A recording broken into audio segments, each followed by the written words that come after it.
बघा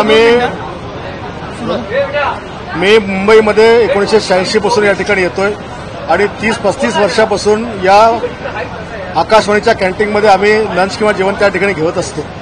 काल रात्री सुद्धा मी नेहमीप्रमाणे माझ्या रुटीन वेळेवर 10 वाजता एक 2 चपाती डाळ आणि राईस याची मी ऑर्डर त्या ठिकाणी दिली आणि ऑर्डर आल्यानंतर मी एक घास खाल्ल्याबरोबर मला वाटलं की काहीतरी याच्यामध्ये गडबड आहे आणि दुसरा जेवणाचा घास घेतल्याबरोबर मला ओमेंडिंग त्या ठिकाणी झाली आणि ओमेंडिंग झाल्याबरोबर मी आहे तशा अवस्थेमध्ये कॅन्टीनमध्ये आलो आणि त्या कॅन्टीनवाल्याला मी विचारलं की बाबा तुम्हाला जेवायला कोणी दिलं, त्या लोकांना जरा बोलवा। त्यांनी त्या लोकांना बोलवलं, मी त्यांना त्याच्यातला मी स्मेल दाखवला आणि स्मेल दाखवल्यानंतर तो म्हणता ये बहुत गंदा आहे। मग मी मॅनेजरला बोलवलं, त्याला दाखवलं, जेवणारी 8-10 लोक होती त्यांना दाखवलं, सगळ्यांनी सांगितलं की हे निकृष्ट नाही, हे सडलेलं कुजलेलं जेवण आहे आणि त्याच्यामुळे ती त्या ठिकाणची प्रतिक्रिया माझी त्या ठिकाणी झाली। यापूर्वी या कॅन्टीनमध्ये 15-15 दिवसाआधीचं नॉनव्हेज द्यायचं, अंडी 15-15 दिवसाची, 4-4-5-5 दिवसाच्या भाज्या, या संदर्भात मी एमडीकडे तक्रार केली, मी पुढे ड्रग्ज विभागाला तक्रार दिली। एव्हन त्या मालकाला समजेल त्या भाषेत समजून सांगितलं, मराठी सांगितलं, हिंदी सांगितलं, इंग्रजी सांगितलं आणि शेवटी हात जोडून सांगितलं की कृपा करून महाराष्ट्रातल्या लोकांच्या जीवाशी खेळू नका, आमदारांच्या जीवनाशी खेळू नका।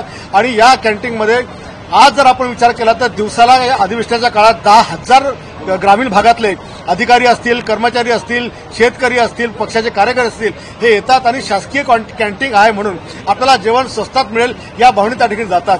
पण जो कॅन्टीनचा मालक आहे, ज्याला 30 वर्षापासून सारखा कंत्राट मॅनेज करून दिला जातो, कोण्या अधिकाऱ्यांचे साठलोट आहे हे मला सांगता येणार नाही, पण त्याची मुजरी एवढी वाढली की कोणाच्या ताटामध्ये चिपकिली निघते, कुठे उंदीर निघतो, त्याच्या किचनमध्ये पाहिलं तर तिथे थांबा वाटत नाही, कोणाच्या याच्यामध्ये कॉक्रोच निघतात।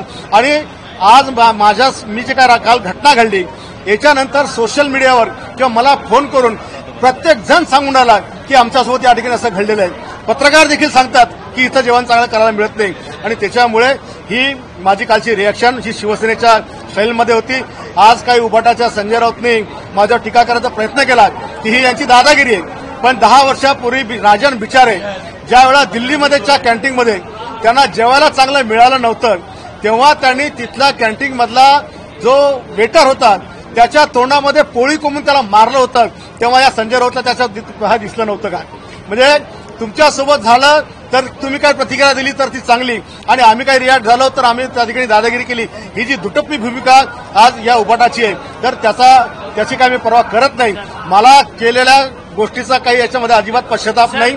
मी विधान भवनामध्ये आज अध्यक्ष महोदयांनी जर मला परवानगी दिली तर हे निकृष्ट सडलेलं जेवलेलं कुंजलेलं जेवण मी इन्फॉर्मेशन पॉइंट ऑफ इन्फॉर्मेशन मध्ये जर अध्यक्ष महोदयांनी परमिशन दिली तर मी हा मांडण्याचा प्रयत्न करणार आहे। तुम्ही आहार समितीचे अध्यक्ष आहात, मी आताच नरळी झिरवळ साहेबांना भेटून आलो, त्यांना सांगितलं की याच्यावर आपण कारवाई करा।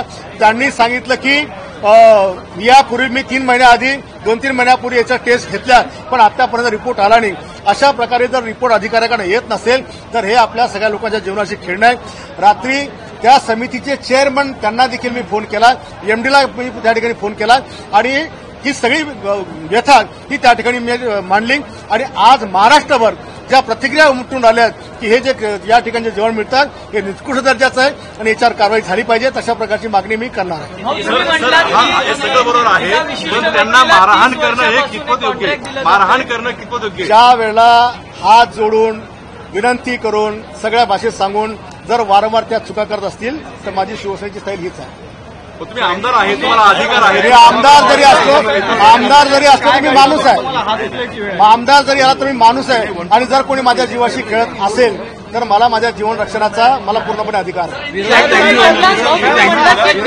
30 वर्षापासून ते कॉन्ट्रॅक्ट एका व्यक्तीला दिलं जात आहे, नेमका तो व्यक्ती कोण आहे? तो मराठी आहे, अमराठी आहे? मला मराठी अमराठीच्या वादात जायचं नाही, पण मला वाटतं साऊथ इंडियन लोकांकडे हा कंत्राट नेहमी मी सारखा पाहून राहिलो।